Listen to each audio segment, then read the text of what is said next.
Our talkback line is open right now on 1-800-316-316. Before we take a call, Alex, I said let's do some practical things right up front. For those who are feeling vulnerable right now, the pressure is on the family finances or your small business. What are some things we can do right now, practically, to help navigate the way forward?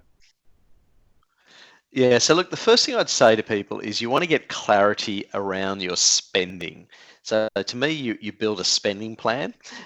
People often more colloquially will call it a budget, but I think budgets make people cringe.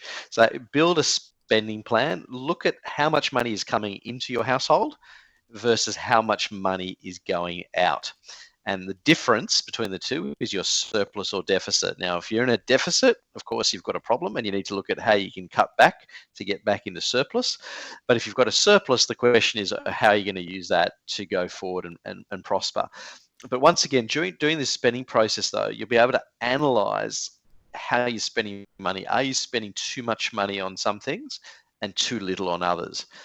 So, for example, maybe your rent's too much and maybe you have to move, or maybe obviously there's all the extras that we often have in our lives, the subscriptions, all those sort of things. So you think, well, do I really need that? And so you can tighten up and make some changes. Now, it's never about becoming stingy. You still want to enjoy life. However, the reality is, of course, for many of us, it's tight at the moment. And so having a spending plan will help you see where it's all going. And also look for opportunities to save money. Can I change retailers? Can I change here? What can I do to reduce and bring my costs down?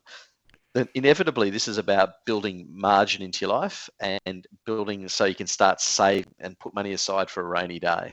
So that's really important. Alex, what about if you're a home owner, you've got a mortgage, or you're renting? Let's stay with people who've got a home loan. They're looking at those interest rates rising. Practical thing here, what can you do?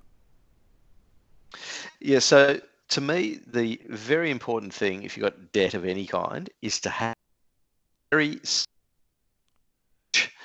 debt repayment plan. So you want to work out, what are all my debts? What are the interest rates I'm paying on each of those? And then look at your budget and say, okay, how much extra can I start paying off these debts so I can start chipping away at them and get rid of them early? Because the more you can pay off that debt, quickly, the less interest you're going to pay. And interest is dead money, especially on debt and especially on things like credit cards. So look at your debts, work out the order in which you're going to repay them, and have a very concrete plan as to how you're going to use your budget to pay down those debts.